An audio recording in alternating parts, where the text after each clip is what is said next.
dibagi menjadi berapa? 4. 1. Air suci dan mensucikan. 2.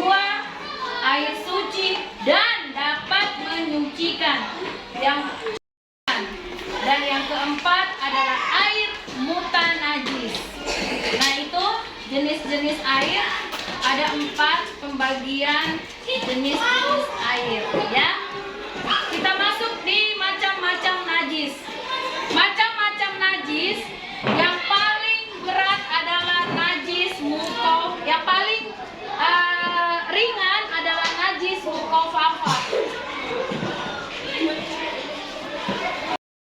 Ringan. Yang kedua, najis apa yang kedua? Najis mutawasito. Najis sedang. Dan yang terakhir adalah najis berat apa? Berat. Nah, kita belajar tentang najis mukafafah. Najis mukafafah itu adalah najis yang berupa air kencing bayi laki-laki yang belum berusia 2 tahun. Ya, belum berusia 2 tahun. Nah, kalau najis mutawasito adalah najis sedang. Najis apa itu? Kotoran manusia, hewan kecuali bangkai manusia. Nah, itu najis mutawasito atau najis sedang.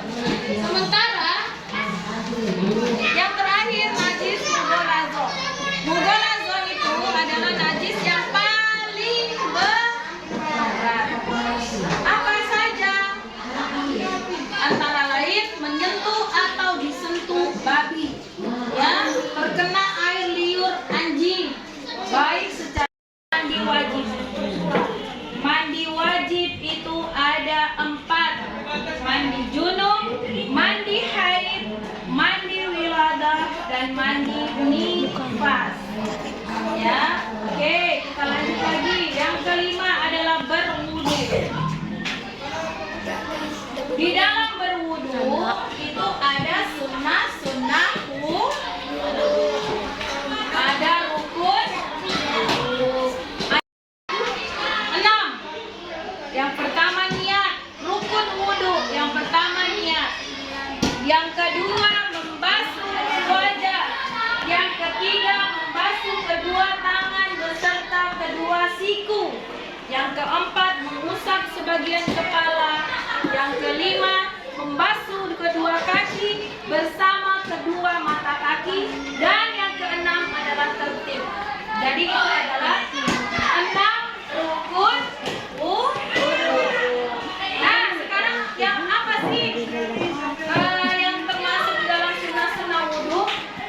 Sunnah wudu ada 10. 1. Membaca bismillah. 2. Membasuh kedua telapak tangan. 3. Berkumur. 4. Menghirup air ke hidung. 5. Mengusap seluruh kepala. 6. Mengusap kedua telinga luar dalam dengan air baru. Menyisir jenggot tebal dengan jari membasuh sela-sela jari tangan dan kaki, mensucikan masing-masing 3 kali, dan yang ke-10 muwalat atau tidak terputus. Ya, kita masuk lagi ke dalam di pikiran kalian kalau kalian dengar kata-kata tayamum. Iya, tayamum ini bahasa istilahnya artinya sengaja. Ya, menurut istilah syarah artinya mengusap mengusap muka dan kedua tangan menggunakan debu. Boleh nggak kita tayamum di daerah begini? Tidak boleh. Ada air. 2. Tidak mampu menggunakan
perbedaannya.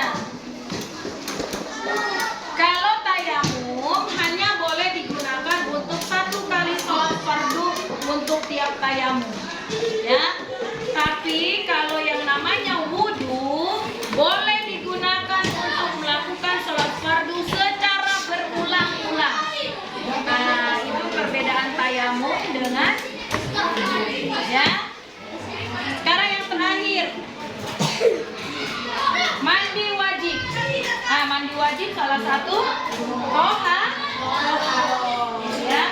Mandi wajib adalah cara untuk menghilangkan suatu hadas besar dan menyucikan diri dari hadas besar dengan cara membasuh atau mandi dengan mengerahkan air ke seluruh tubuh, mulai dari ujung rambut sampai ujung kaki.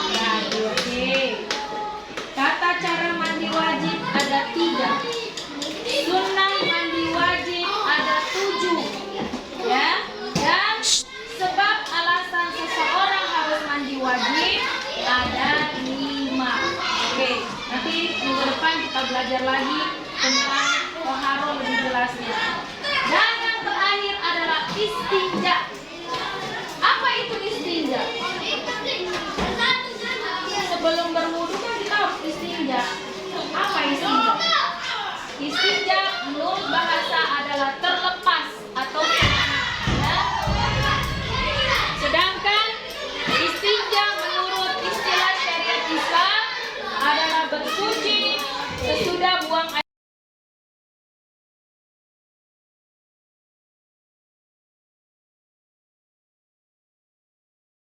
serta menyebabkan kehinaan dan dosa besar. Oke. Sekarang kita lihat perbedaan riba dengan jual beli. Kalau jual beli dihalalkan, sementara riba diharamkan. Itu perbedaan antara riba dengan jual beli. Nah, yang terakhir kita belajar tentang solusi Islam tentang riba. Bagaimana Islam menawarkan solusi alternatif terhadap praktek riba melalui sistem ekonomi berbasis keadilan. Yang terakhir kita belajar tentang hukuman bagi pelaku riba. Ya, yang ada melakukan riba pasti ada hukumannya. Karena dia ada hukumnya diajukan. Nah, dalam Islam ancaman terhadap pelaku riba sangatlah berat. Apa? Mereka mendapatkan perang dari Allah dan Rasulnya. Dalam hadis disebutkan bahwa riba memiliki tingkat dosa yang luar biasa berat, ya. Oleh sebab itu, meninggalkan riba menjadi bagian dari pernyataan iman seseorang dan bentuk ketaatan terhadap perintah Allah dan Rasulnya. Nah, itu adalah pelajaran kita hari ini tentang toharoh dan riba, ya. Toharoh adalah bersuci, riba adalah kelebihan atau tambahan dari barang-barang tertentu. Oke, demikian pembelajaran hari ini.